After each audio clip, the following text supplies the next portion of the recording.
ይህ አዋዜ ልዩ ነው።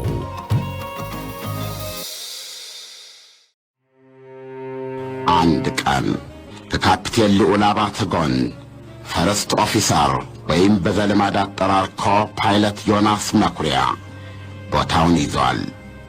እኒህ ሁለት አብራሪዎች ከጀግናው ዙሉ ምቾታማ እቅፍ ውስጥ ተደላድለው የተቀመጡትን ተጓዦቻቸውን ይዘው ወደ አቢጃን ይበራሉ። መጨረሻቸው አቢጃን ቢሆንም ናይሮቢና ሌጎስ ላይ ቆይታ ለማድረግ እያረፉ ይነሳሉ እንደ ዕቅዳቸው።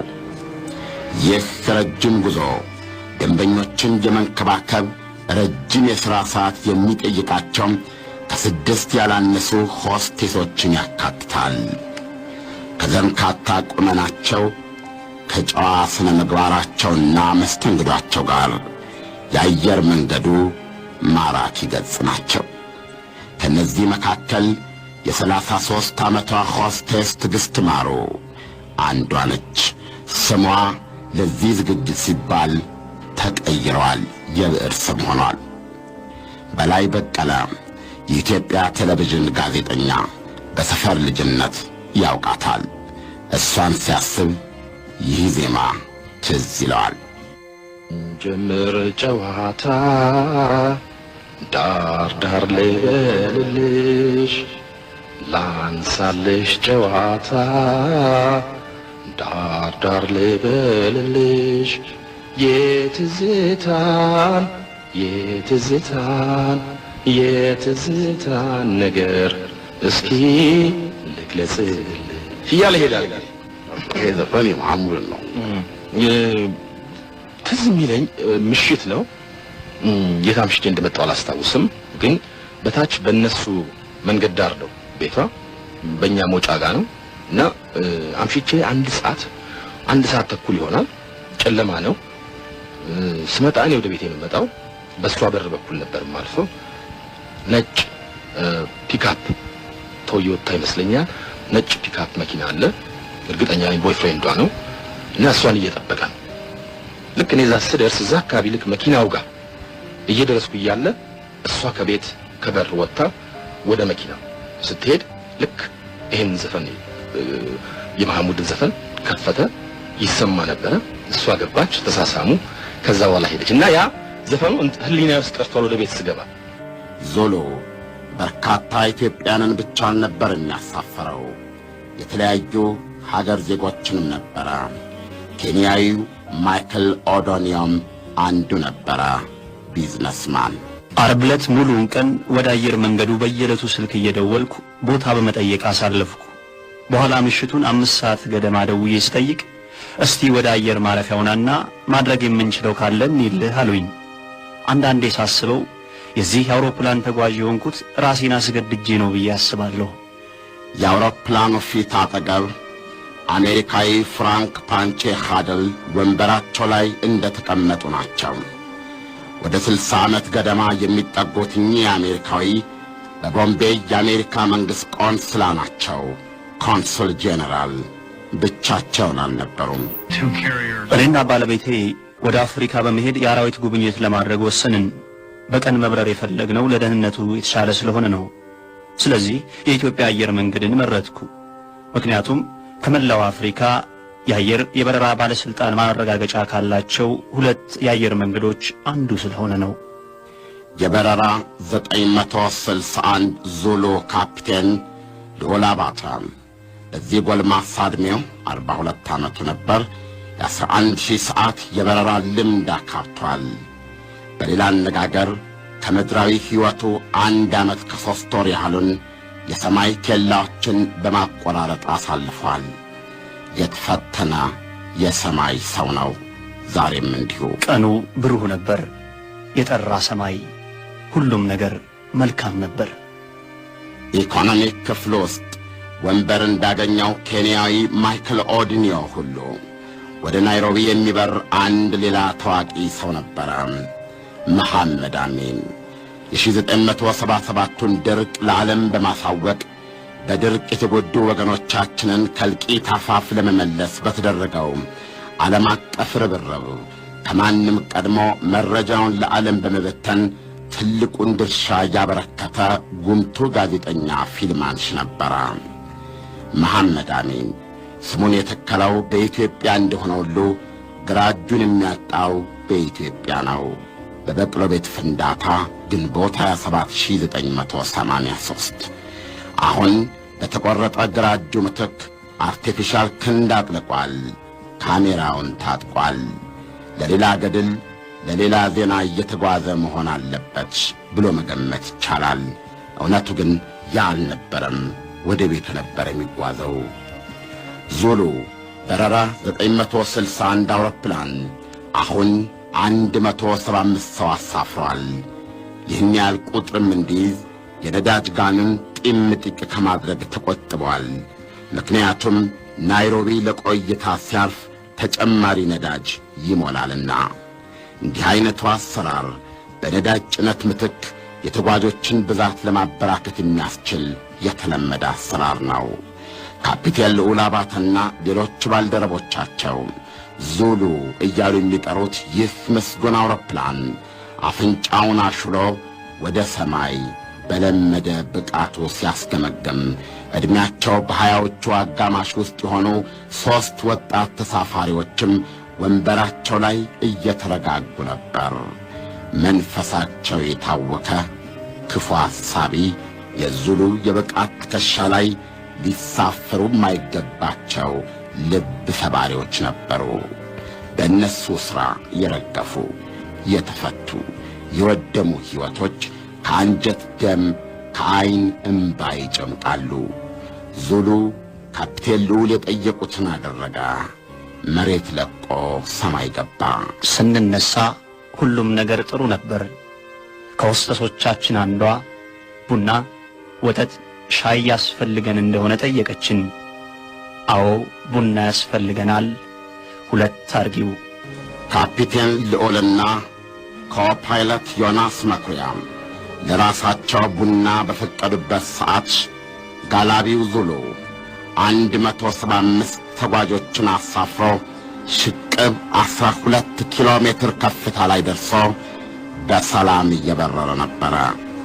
ያን ጊዜ እነዛ 3ቱ ቆም አሉ። ከዛ መሮጥ ጀመሩ።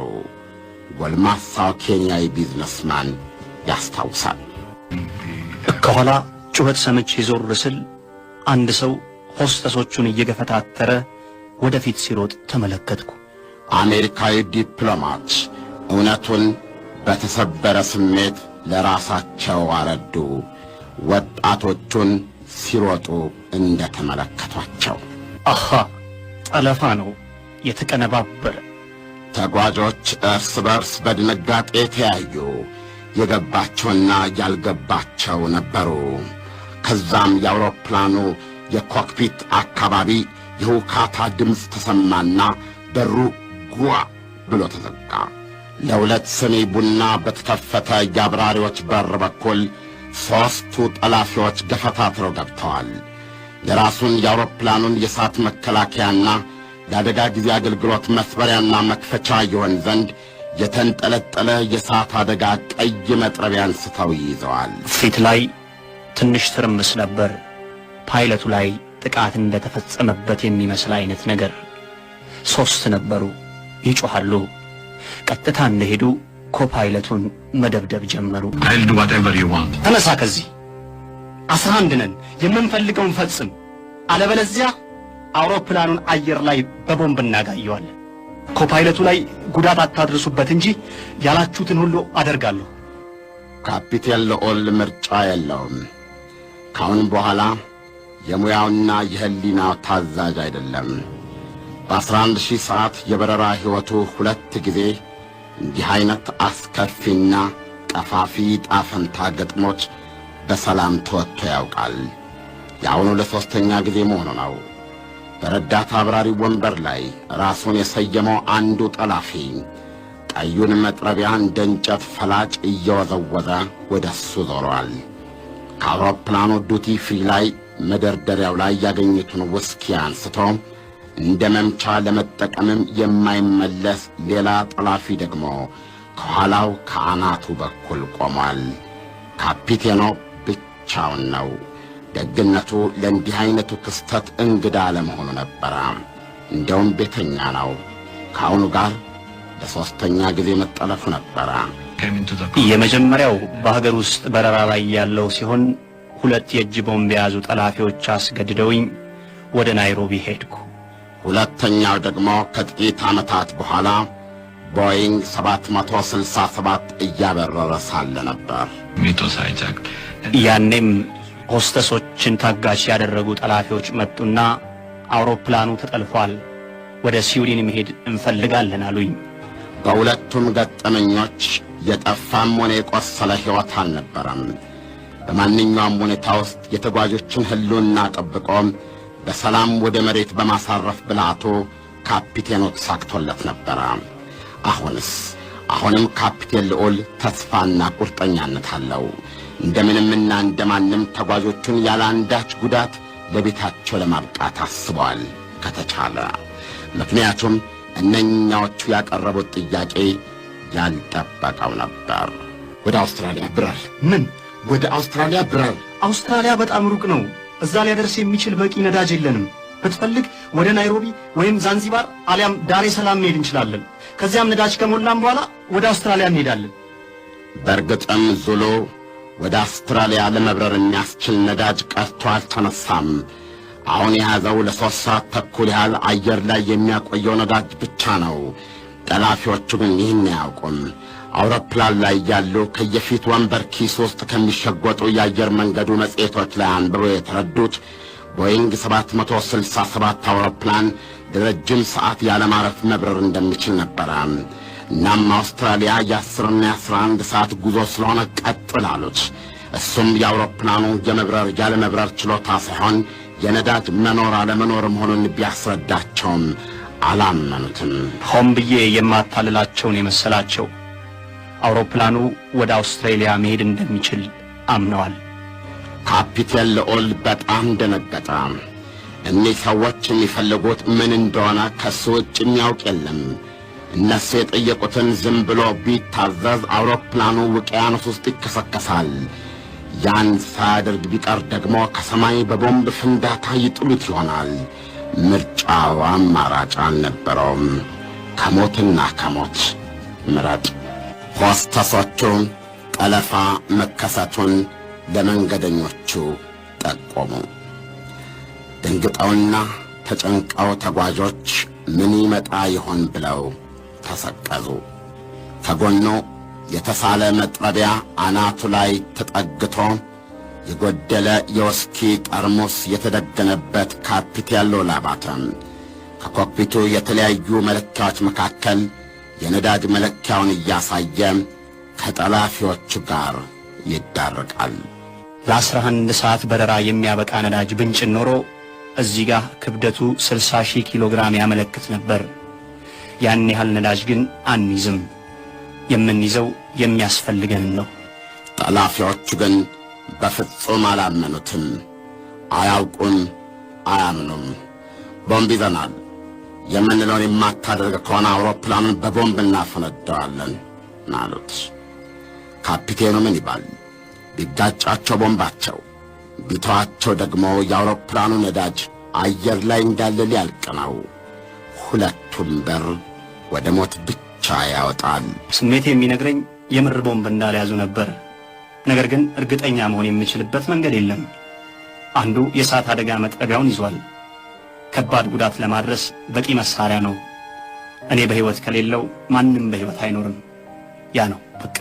አውሮፕላን ያለ አብራሪዎቹ በሰማይ ላይ ማለት ውድ የሬሳ ሳጥን ማለት ብቻ ነው።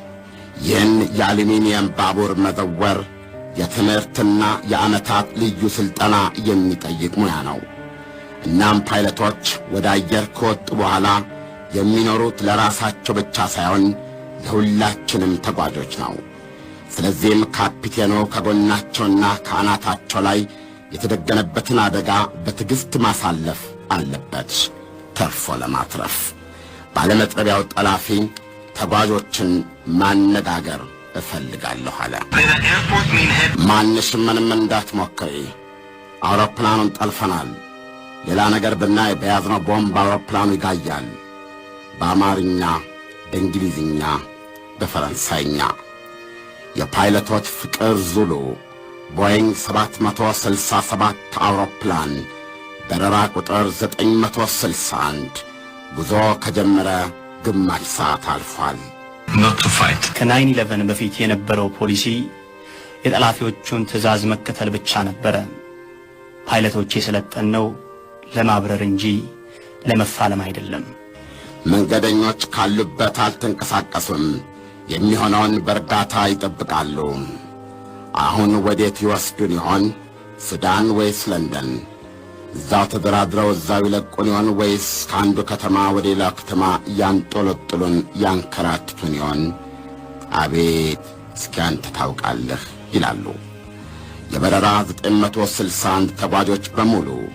የሕይወት ደስታና ተስፋቸውን የማይጋራ የማያውቅና የማያምን ክፉ እጅ ላይ ወድቀዋል። ከልብ ያሳዝናሉ። ከአየር ትራፊክ መቆጣጠሪያ ጋር መገናኘት አለብኝ። ለምን? ምክንያቱም ለምን አቅጣጫ እንደቀየርን ማወቅ ይፈልጋሉ። መጠለፍንና ወዴት እንደምትሄድ ብቻ ነገራቸው። ዞሎ ገና የኢትዮጵያን ምድር አልለቀቀም ነበረ። እናም ካፒቴን ልዑል የአዲስ አበባውን ትራፊክ መቆጣጠሪያ ተገናኙ። አዲስ 961 ተጠልፈናል። ወደ አውስትራሊያ መንገድ እንድንቀይርም ታዘናል። አዲስ አበባም መለሰች። 961 አውስትራሊያ ተረድተናል። የተሳፋሪዎቹን ቁጥር ብታረጋግጥልን። 175 961 175 ተሳፋሪ። አዲስ አበባ ሌላ ምንም ማድረግ አትችልም ነበረ። የጠለፋ አስከፊነቱ ይሄ ነው። የ175 ሰዎች ሕይወት በፍጹም አደጋ ላይ ነው። ያለበትን ሁኔታና ችግሩን ገልጻ አዲስ አበባ ዙሉን ለናይሮቢ መቆጣጠሪያ አስተላለፈችው። በደቡባዊ ጉዞው ወደ ኬንያ የገባው ኢትዮጵያ 961 አሁን በኬንያኖች እጅ ነው። ኢቲኤች ናይሮቢ ሴንተር አውስትራሊያ እንደምታርፍ አረጋግጥልን። ጀንትልሜን፣ አውስትራሊያ መድረስ አንችልም። ያለን ለጥቂት ሰዓታት ብቻ የሚያቆይ ነዳጅ ነው። አውስትራሊያ መድረስ አንችልም። ውሃ ላይ እንወድቃለን። ኢቲኤች 961 ወደ ሞምባሳ መምጣት እንደማትችሉ አረጋግጥልን። ከአውስትራሊያ በስተቀር የትም ማረፍ አንፈልግም ስላሉ ነዳጁ ሲያልቅ ጠብቀን ውሃ ላይ ከመከስከስ በስተቀር አማራጭ የለንም። ያለህ እኮ የ2 ሰዓት ነዳጅ ብቻ ነው። አውስትራሊያ አይደርስም። ለምን ሞምባሳ አታርፍም? ቆይ እስኪ ጠብቀኝ። ካፒቴን ልዑል የናይሮቢውን የአየር ትራፊክ ታገሰኝ ብለው ድምፁን ጠላፊዎች እንዲሰሙት አደረገ። እናም የናይሮቢ ትራፊክ መቆጣጠሪያ መጥረቢያ ከያዘው ጠላፊ ጋር መደማመጥ ጀመረ። እናም የኬንያው ትራፊክ መቆጣጠሪያ ለጠላፊዎቹ በቀጥታ ተናገረ። ያላችሁ የ2 ሰዓት ነዳጅ ብቻ ነው። ካሰባችሁበት አያደርሳችሁም። ምናልባትም ውሃ ላይ ትከሰከሳላችሁ። መፍትሄው ሞምባሳ ላይ ማረፍ ነው። እየጠበቅኳችሁ ነው። መልሱልኝ። ድምፅ የለም። ኢቲኤች 961 ጠላፊዎች ሰብታችሁኝ ከሆነ መልሱልኝ ባካችሁ። ድምፅ የለም። ካፒቴን ልዑል ወደ ባለመጥረቢያው ጠላፊ ዞሮ ታናግረዋለህ አለው። መልስ የለም። የማያውቁ የማያምኑ ጠላፊዎች። ካፒቴኑ አማራጭ አልነበረውም። በምንም መልኩ ለመደራደር ፍቃደኛ ለመሆናቸውን ከመንገርና ከማስረዳት በስተቀር። እናም ውቅያኖስ ላይ እናርፋለን አለው። የናይሮቢው የትራፊክ ተቆጣጣሪ እንዲሁ ሊለቃቸው አልፈለገም። ሌላ አማራጭ አስባችሁ ይሆን እያለ በመጨነቅ ይጠይቃል። ይህን ጊዜ ባለመጥረቢያው ጠላፊ በቁጣ ፈነዳ። ወዲህ በቃ አንደራደርም፣ እበት እበት። ጎልማሳው ካፒቴን እንዲህ አይነት አደገኛ አብሻቂና ጸያፊ ሁኔታ ይገጥመኛል ብሎ አስቦ አያውቅም። ትእዛዛችንን እንፈጽም፣ አለበለዚያ አውሮፕላኑን እናፍነደዋለን አሉኝ። በቃ የኬንያው ትራፊክ ተቆጣጣሪ አንጀቱ አልቻለም። በሁኔታው ተረብሿል። ኢትዮጵያ 961 ከናይሮቢ ትራፊክ መቆጣጠሪያ ነው።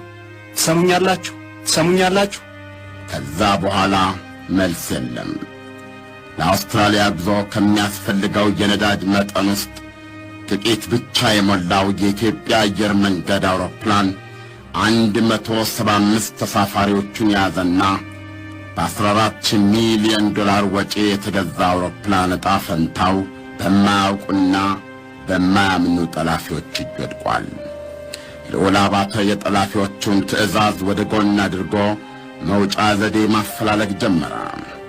እናም ወደ አውስትራሊያ ለመሄድ ወደ ምስራቅ መታጠፍ ሲኖርበት እሱ ግን ወደ ደቡብ ታጠፈ። የአፍሪካን የጠረፍ መሬቶች ሳለቅ መብረር ጀመርኩ። ምክንያቱም አንድ ነገር እንኳን ቢፈጠር መሬት ላይ ለማረፍ እችላለሁ። አብዛኞቹ ከተሞች የውሃ ዳርቻ ላይ የተቆረቆሩ ናቸው።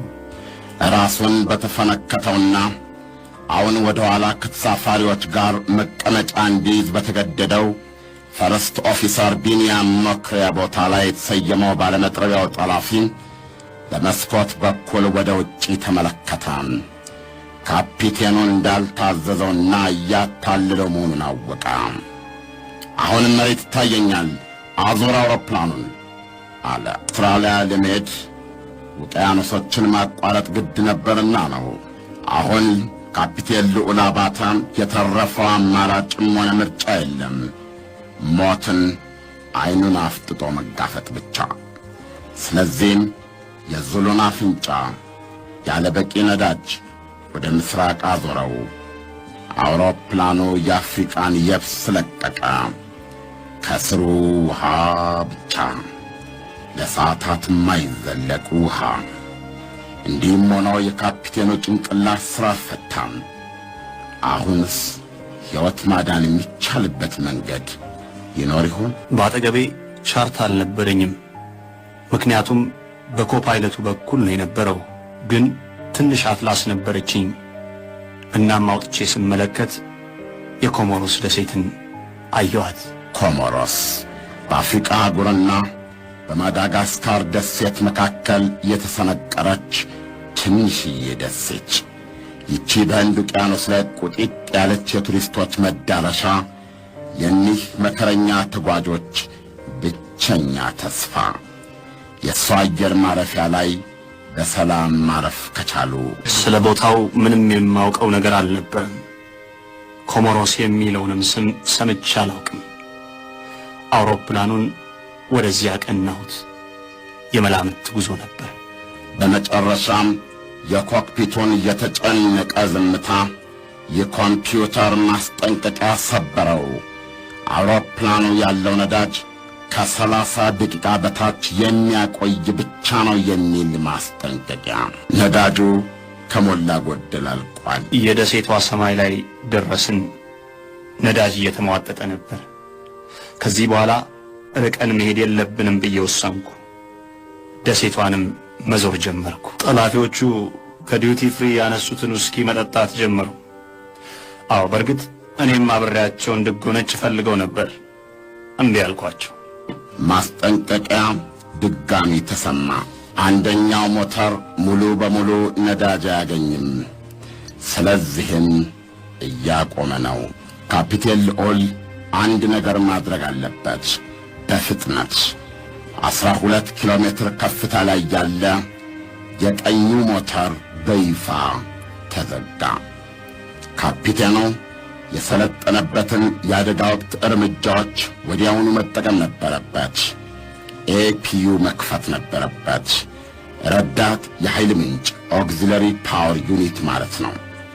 አንድ ሞተር አየር ላይ በሚጠፋበት ወቅት ለአውሮፕላኑ ተጨማሪ የኤሌክትሪክ ኃይል ለማመንጨት የሚሠራ ጄኔሬተር ነው።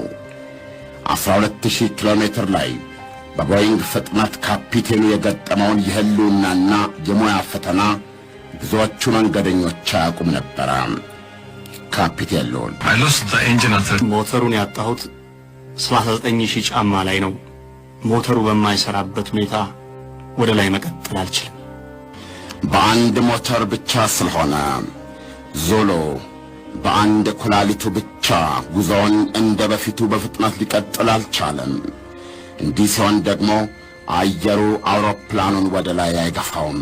ስለዚህ ካፒቴን ልዑል ከሳሳው አየር ወርዶ አየር ወደ ተከማችበት ለመድረስ ከፍታ መቀነስ ነበረበት።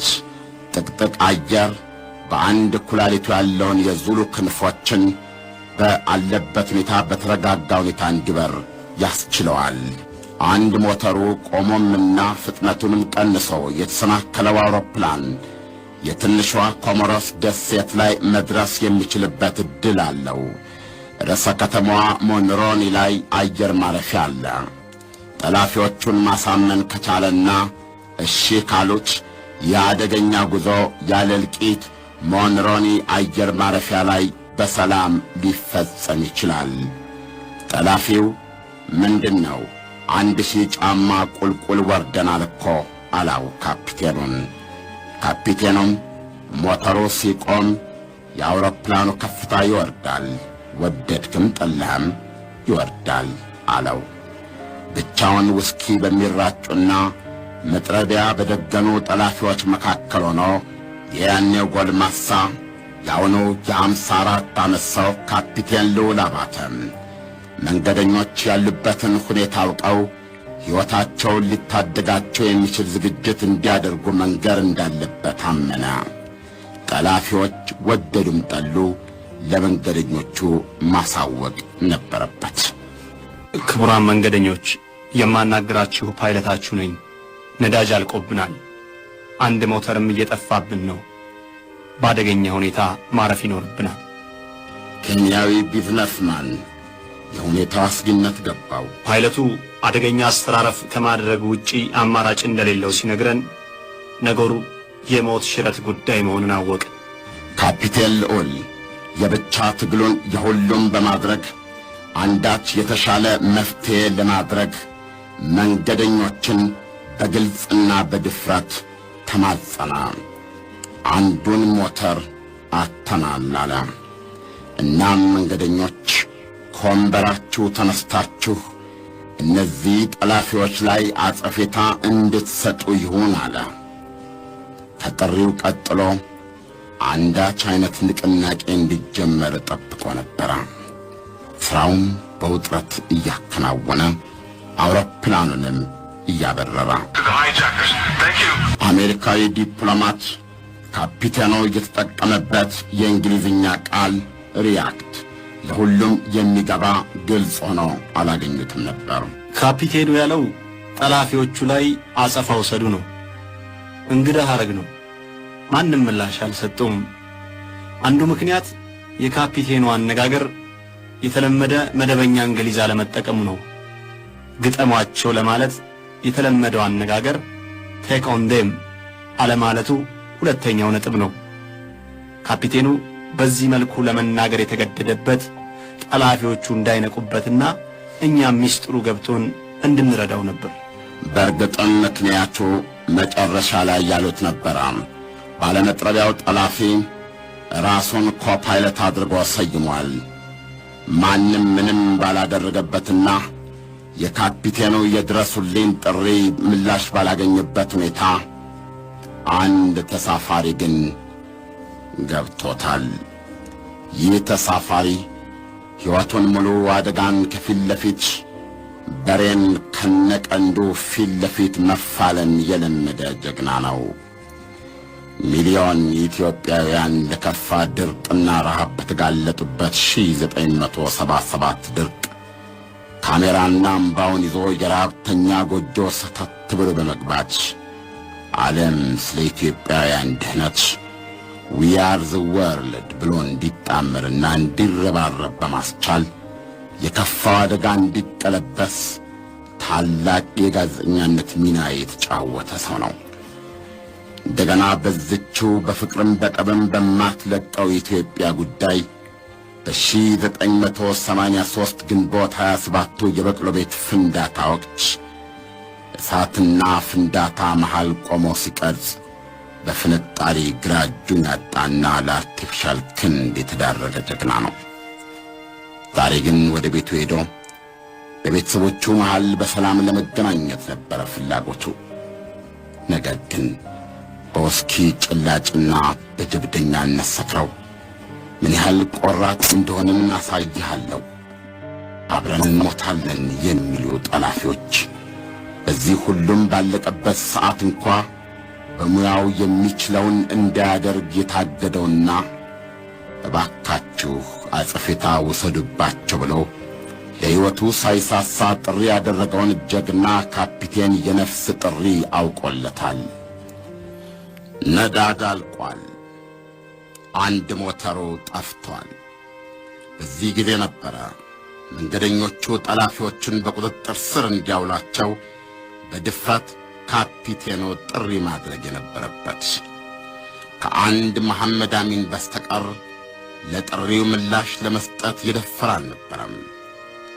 መሐመድ አሚን ግን የነበረበትን ፈርስት ክላስ ከኢኮኖሚክ ክላስ የሚለየውን መጋረጃ ገልጦ ወደ ኢኮኖሚክ ክላስ ወደ አውሮፕላኑ ኋላ ገባ። የቢቢሲ ባልደረባው እሱ ማለት 20ና 30 ዓመታት በአስቸጋሪና አደገኛ የጦር ቀጠናዎች ውስጥ ያለፈ የተደበደበ የተተኮሰበት የታሰረ ሰው ነው የምለው ከገባህ ማንንም ሳይፈራ የፈለገውን በፈለገው ቋንቋ ማናገር የሚችል አልፋ ሜል ነው፣ የወንዶች ወንድ። እንዲህ ባለ የመጨረሻ ሰዓት መጨረሻ ትሆን ዘንድ ከአውሮፕላኑ ሆድ ወደ ታች የምትወለድ የምትርገበገብ በንፋስ የምትሠራ አጋዥ ተርባይን ቡልቅ አለች። በዚች ዊንግቬን የመሰለች የቋፍ ሰዓት ኃይል አመንጫ አማካኝነት ለካፒቴኑ የሚያስፈልገው የማረፊያ መሣሪያዎች ተንቀሳቀሱ። ይሁን እንጂ የአውሮፕላኑን ፍጥነት ለመቀነስ የሚያግዘውን ወሳኙን የክንፉን ታጣፊና ተዘርጊ አካል ወይም ፍላፕ ለማንቀሳቀስ የሚችል ግን አልነበረም። ስለዚህም ካፒቴን ልዑል ያለው ምርጫ ይልቁንም የገጠመው ፍርጃ አውሮፕላኑን በዚሁ ፍጥነት ያውም ውቅያኖስ ላይ ማሳረፍ ነበረበት። ማሳረፍ ከተባለ በውሃ ላይ ስትበር በትክክል የሚሰሩ አጋዥ መሳሪያዎች ሁሉ ያስፈልገዋል። እኔ ግን ሁሉም አልነበሩኝ። ያለምንም ጥርጥር ይህ ጉዞ የዙሉ የመጨረሻው ነው። ከሁለቱ ሞተሮቹ መጥፋት በኋላ ከቦይንግ አውሮፕላንነት በንፋስ ወደሚገፋ ተንሳፋፊ ግላይደርነት ተቀይሯል። ትላልቅ አውሮፕላኖች ሞተራቸው ከጠፋ በኋላ በየ18 ኪሎ ሜትሩ የ1000 ጫማ ከፍታ እየቀነሱ መንሳፈፍ ይችላሉ። ይህ ማለት አሁን 6400 ጫማ ከፍታ ላይ የሚገኘው የኢትዮጵያ አየር መንገድ አውሮፕላን በየ18 ኪሎ ሜትሩ 1000 ጫማ እየወረደ መሬት ከመፈጥፈጡ በፊት 120 ኪሎ ሜትር ገደማ ያህል ብቻ ነው መጓዝ የሚችለው። ሁኔታው ፍጹም አደገኛና አስፈሪ ነው። በዓለማችን በእንዲህ አይነት ሁኔታ ውስጥ የተፈተኑ ፓይለቶች በጣት ይቆጠራሉ እንኳ አይባልም። ካፒቴን ልዑል አንዱ ሆኗል። በፈረንጅ አቆጣጠር 1983 ንብረትነቱ የካናዳ አየር መንገድ የሆነ ቦይንግ 767 አውሮፕላን ፓይለት አየር ላይ ነዳጁ ያለቀና ሞተሮቹ የጠፉ አውሮፕላንን አገልግሎት መስጠት ያቆመ የድሮ አየር ማረፊያ ላይ በማሳረፍ የሁሉንም ተጓዦች ሕይወት በእርግጥ አድኖ ያውቃል። በሰዎቹና በአውሮፕላኑ ገላ ላይ የደረሰው መጠነኛ ጉዳት ብቻ ነበረ። ሁኔታዎች በተስተካከሉበት ሁኔታ ያለ ሞተርም ማረፍ ይቻላል። ካፒቴን ልዑልም በኮሞሮስ ደሴት አየር ማረፊያ ላይ ሊያደርግ የፈለገው ይህንን ነበረ። ነገር ግን መሪ እየጠመዘዙና አውቶፓይለቱን እየነቀሉ የጋረጡበትን አደጋ ለማክሸፍ ከጠላፊዎቹ ጋር ሲታገልና ዥዋዥዌውን ለመክታት ሲጣጣር የእሱና የአውሮፕላኑ አቀማመጥ ተዛባ። በዐይኑ ይፈልገው የነበረው አየር ማረፊያ ከእይታው ተሰወረ። አየር ማረፊያው አካባቢ ነበርኩ። ሁሌም ከዐይኔ አላወጣሁትም ነበር። ከእነርሱ ጋር በምታገልበት ጊዜ ግን ቦታዬ ተዛባ፣ ያለሁበት ጠፋኝ። እንደገና ዞሮ አየር ማረፊያውን ለመፈለግ ለመሞከር በሚችልበት ሰዓት ላይ በከፍተኛ ደረጃ ከፍታ ቀንሶ ስለነበረ አየር ማረፊያው ድረስ በሰላም ይደርስ ወይም አይደርስ እንደሆን ማረጋገጥ የሚያስችለው ሁኔታ ላይ አልነበረም። ብቸኛው መጨረሻው ውሃ ላይ ለማረፍ መሞከር ብቻ ሆነ። ካፒቴን ልዑል ከላይ ቁልቁል ወደ ኮሞሮስ ዳርቻ እየመጣ ነው። የሚያርፈው መሬት ላይ ቢሆን ፍጥነቱን የሚያወጣበት የሚያሳርፍበት መንደርደሪያ ይኖረው ነበረ። ውሃ ላይ ግን አይኖረውም። የቦይንጎች ሞተር ደግሞ ሆዳቸው ስር ነው። ውሃ እንደነኩ ቁልቁል አውሮፕላኑን ይስቡታል ወደ ውስጥ። ፍጥነቱ ደግሞ ወደፊት ይገፋዋል። ይህም ወደ ውስጥ የመሳብና ወደፊት የመገፋት ተቃራኒ ኃይል አውሮፕላኑን ሊሰባብረው ይችላል ይመስለኛል። የአውሮፕላኑ ሙቀት ማመጣጠኛ መሳሪያ ኤር ኮንዲሽነር አይሰራም። ስለዚህ የአውሮፕላኑ ሙቀት እየጨመረና እኛም እያላበን መጣ። ያን ጊዜ ነው ሰዎች መጮህ የጀመሩት። ሁሉም እንደየእምነታቸው ለክርስቶስና ለአላህ መጸለይ ጀመሩ። ኮክፒት ውስጥ መቆጣጠሪያውን ለመያዝ በሚደረገው ትግል አውሮፕላኑ ከአንዴም ሁለት ጊዜ ዥው እያለ ዋዠቀ። ለአደጋ ጊዜ አስተራረፍ ተዘጋጁ። የነፍስ አድኑን መንሳፈፊያ ጃኬት ልበሱት፣ ግን እንዳትነፉት። ካፒቴኑ የነፍስ አድኑን መንሳፈፊያ ጃኬት ልበሱት፣ ግን እንዳትነፉት ብሎ ነበረ። ጥቂት ተጓዦች ወይ የካፒቴኑን ትዕዛዝ አልሰሙም፣ አሊያም ሆን ብለው ችላ ብለውታል። ምክንያቱም መንሳፈፊያውን አውሮፕላን ውስጥ እያሉ ነፉት። ጎበዝ ዝም አንበል እንጂ እንነሳ ለሚለው ጥሪ ድጋፍ ያላገኘው ጋዜጠኛና ፊልም አንሺ መሐመድ አሚን በዚህ ቀውጢ ሰዓት ኮክፒቱን ከዘጋው ጠላፊ ጋር ፊት ለፊት ቆሞ መደራደር ጀመረ። ያገኘው መልስ ግን አይሆንም፣ አልፈ ተቀመጥ የሚል ሆነ። አሚን እስከ መጨረሻዋ ሴኮንድ ድረስ አስተባብሮ ማድረግ የሚችለው ነገር ካለ ለማድረግ ሳይሞክር በፊት አይተውም። ያላወቀው ነገር ግን በዛ ሰዓት ወንበር ይዞ የላይፍ ጃኬቱን ባለማጥለቁ ዕጣ ፈንታው የተረጋገጠ ሞት እንደሚሆን ለሴኮንድም ሊያስብ አልፈለገም።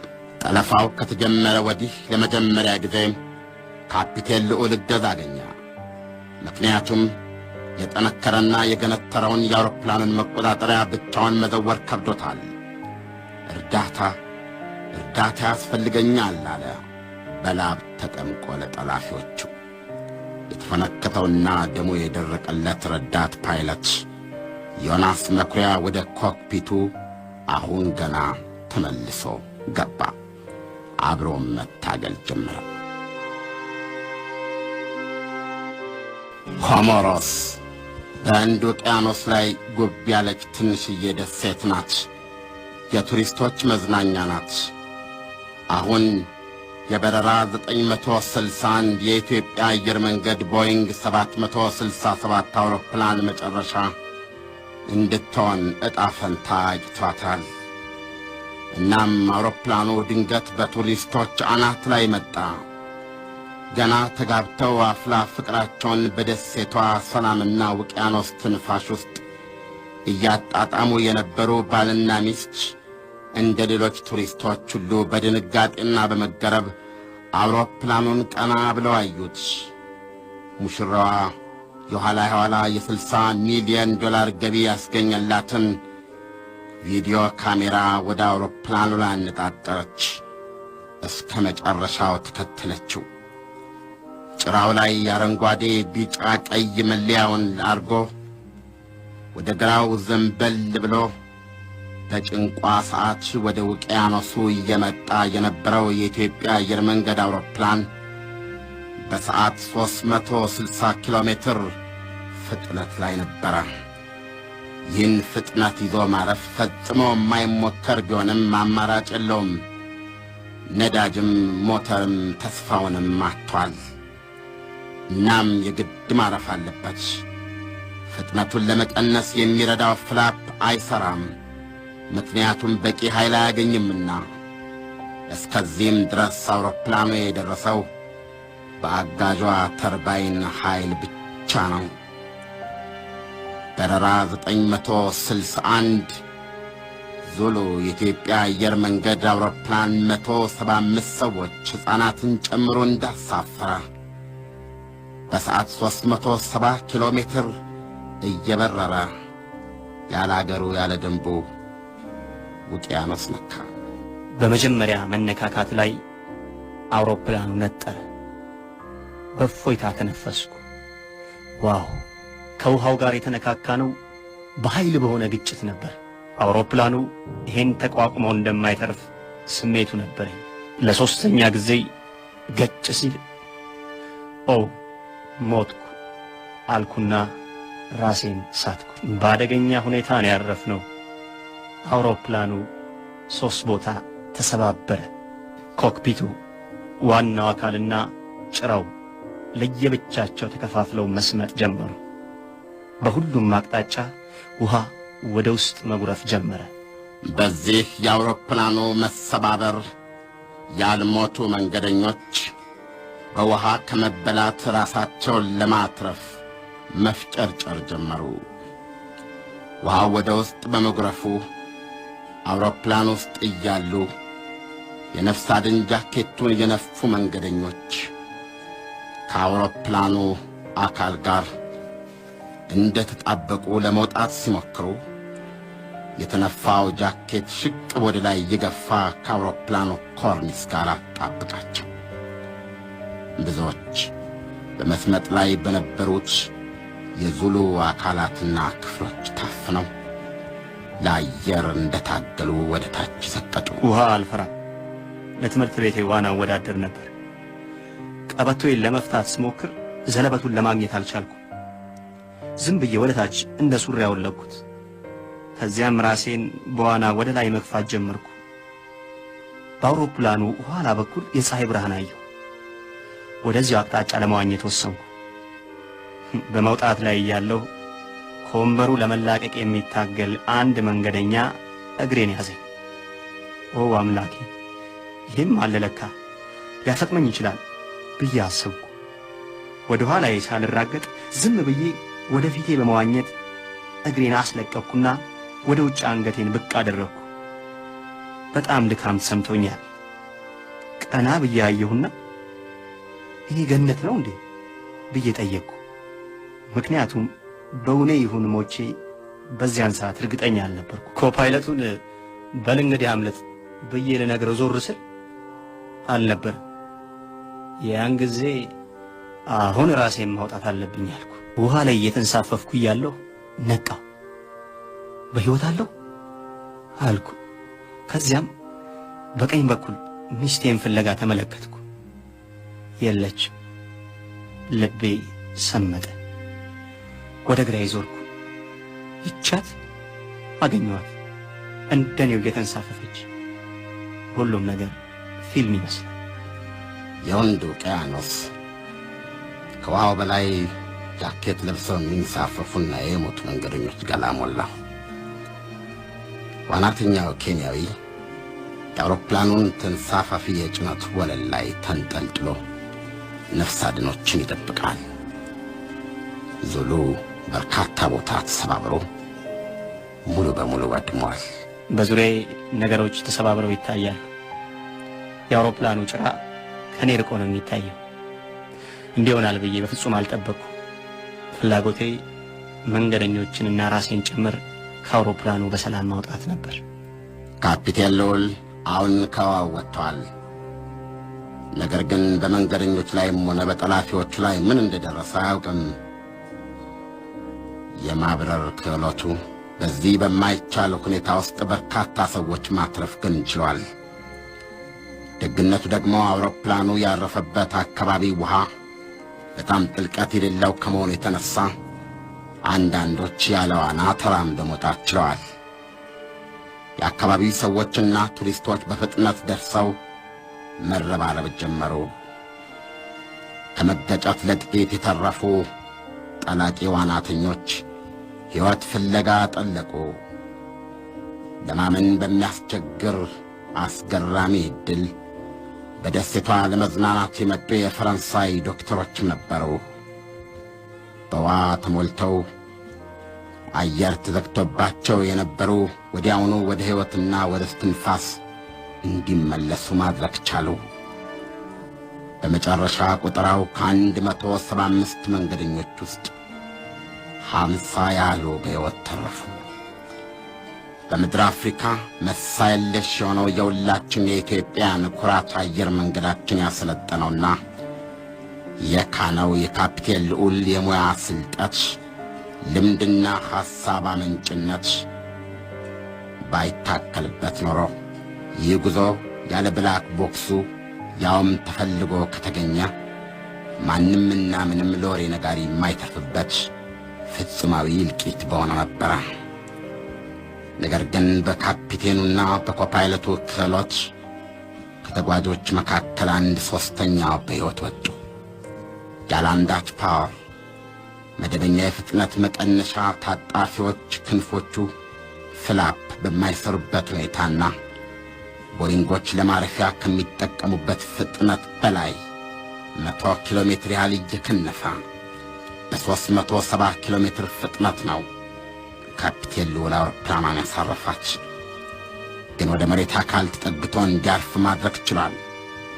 አስተራረፉ ሁሉንም የሚያጠፋ እንዳይሆንበት ከውቅያኖሱ ማዕበል ጋር ፊት ለፊት ከማጋጨት ይልቅ ወደ ጎን አድርጎ በትይዩ ለማስቀመጥ ችሏል። ነገር ግን አውሮፕላኑ ውሃ ከነካ በኋላ ወዲያውኑ ከካፒቴኑ ቁጥጥር ውጭ ወጣ። ከዚህ በኋላ ብዙውን እልቂት ያስከተሉት ሞተሮቹ ነበሩ። አውሮፕላኑ ወደ ግራው ዘሞ ከግራ ክንፍ ዝቅ ብሎ ነበር የገባው። ይሄ ማለት ወደ ግራ በኩል ለመታጠፍ ፈልጉ ይሆናል። በፍጥነት ይህን ለመፈጸም የሚያስቸግር ግዙፍ ኃይል የሚጠይቅ ነበረ። አውሮፕላኑን እንዲሰባበር ያደረገው እሱ ነው። አውሮፕላኑ 4 እና 5 ቦታ ነው የተሰባበረው። ብዙውን ሞት ያስከተለው እሱ ነው። የካፒቴኑን ትዕዛዝ ባለማክበር ብዙዎች ላይፍ ጃኬቱን አውሮፕላን ውስጥ እያሉ ነፍተውታል። ይህም ከአውሮፕላኑ ውስጥ እንዳይወጡ አንዳንዴም ከወንበራቸው እንዳይላቀቁ ቢላቀቁም ወደ ላይ አንሳፎ ከአውሮፕላኑ ኮርኒስ ጋር አጣብቆ ስለያዛቸው ብዙዎች ለመትረፍ እየሞከሩ በሚያሳዝን ሁኔታ አለቁ። መሐመድ አሚን ከጠላፊዎች ጋር እንደተፋጠጠ ቆሟል። ከሆነ ነገር ጋር ተጋጭቶ መሆን አለበት። ወዲያው ሞቷል። ስንትና ስንት ሞቶችን የተጋፈጠውና ያመለጠው ፊልም አንሺ ጋዜጠኛ ወደ ቤተሰቡ በሰላም ሲበር ሞተ። የሞት መልእክተኞቹ 3ቱ ጠላፊዎች እንደቆሙ ተጋጭተውና ተላትመው እንደዚሁ ሞተዋል። ከኤር ሆስቴቶች መካከል 2 ብቻ ተርፈዋል። 11 ነበርን ያሉት ጠላፊዎች 3 ብቻ ነበሩ። ቦምቡና ቁጥራቸው ውሸት ነበረ። በሕይወት የተረፉት ካፒቴን ልዑል አባተና ፈርስት ኦፊሰር ዮናስ መኩሪያ የበረራ ደህንነት ሽልማትን ጨምሮ በርካታ ሽልማቶች አሸንፈዋል። ምንም ነገር መድረሱ የማይቀር ነው አይባልም። ማንም ሰውም ከምንም ነገር ነፃ ነው አይባልም። ከሚሊዮን ውስጥ 1 ብቻ ሊሆን ይችላል። በሕይወት መትረፍ ጥሩ ነው። ዓለም ምን እንደደረሰብን ሊያውቅልኝ ይችላል። በዛች መከረኛ ሰዓት የራሳቸውን ሽብር ለራሳቸው ውጠው አይዟችሁ አትረበሹ ሲሉና የሕፃናት እንባ ሲያብሱ ከነበሩት ሆስቴቶች መካከል 4ቱ ከኮሞሮስ ውሃ በሕይወት አልወጡም ነበረ። የ33 ዓመቷን ትዕግሥት ማሩን ጨምሮ በላይ በቀለ የኢትዮጵያ ቴሌቪዥን ጋዜጠኛ ለሰፈሩ ልጅ ሆስቴስ ትዕግሥት ማሩ የተመኘላት መጨረሻ ግን ይህን አልነበረም። የታላቅ እህቱን ዕድል እንዲሰጣት እንጂ አደጋን በቤተሰቡ ያውቀዋል። እንዴት አዘንክ? እንዴት ትዝታው ከአይምሮህ ሳይወጣ እንደዚህ ብዙ ዓመት ዘለቀ ካልከኝ እኔም አደጋን የአደጋን ክፉነት ስለማቀው ነው። ለምን ካልክ እህቴ ታላቅ እህቴ የቤቱ የመጀመሪያው በጣም አሰቃቂ ከሆነ አደጋ ተርፋ ዛሬ በህይወት ወልዳ ከብዳ ትልቅ ደረጃ ላይ ደርሳለች። በእህቴ ላይ የደረሰው አደጋ በ1969-70 ዓመተ ምህረት አካባቢ ይመስለኛል። ልጅ ነኝ እኔ። ከትምህርቷን ጨርሳ ኮሌጅ የመጀመሪያ ስራዋን የመምህርነት ስራዋን ለመወጣት ወደ አዋሳ ስትሄድ 62 ሰው የሚይዝ አውቶቡስ ውስጥ ነው የተሳፈረችው። ከአዲስ አበባ ወደ አዋሳ ነው የምትሄደው። አጎታችን ደግሞ የእናቴ ወንድም በተመሳሳይ እኛን ሊጠይቅ ወደ አዲስ አበባ ከናዝሬት ወደ አዲስ አበባ በ27 ሰው በሚይዝ ሎንችና ተሳፍሮ ወደዚህ እየመጣ ነበር። ከየት የሚመጣው መነሻው ከናዝሬት ነው እና 27 ሰው ያዘ ሎንችና፣ በዚህ 62 ሰው የያዘ አውቶቡስ። እዚህ ውስጥ እህቴ ያለች፣ እዚህ ውስጥ አጎት ያለ። በሎንችና ውስጥ ሁለቱ ተሽከርካሪዎች ሞጆ ላይ ነው የተጋጩት። በዚህ አደጋ የተረፈ 2 ሰው ብቻ ነው። ከሁለቱ ውስጥ አንዷ እህቴ ነች እና አንዲት ትልቅ ሴት ናቸው የተረፉት። እሳቸውም 2 ጡታቸውን አጥተዋል በአደጋው። እህቴ ግን ምንም ነገር ሳትሆን ከንፈሯ ላይ ብቻ ትንሽ ጭረት ሆኖ ነው የተረፈችው። ከሎንችና የተረፈ የለም፣ አጎትም ጭምር። ከሎንችና የተረፈ የለም፣ አጎታችንም ጭምር ነው የሞተው። በእለቱ እህታችን በመትረፏ ስንደሰት ስንጨፍር፣ በሁለተኛው ቀን ደግሞ አጎታችንን ተረዳን፣ በአንድ አደጋ ማለት ነው።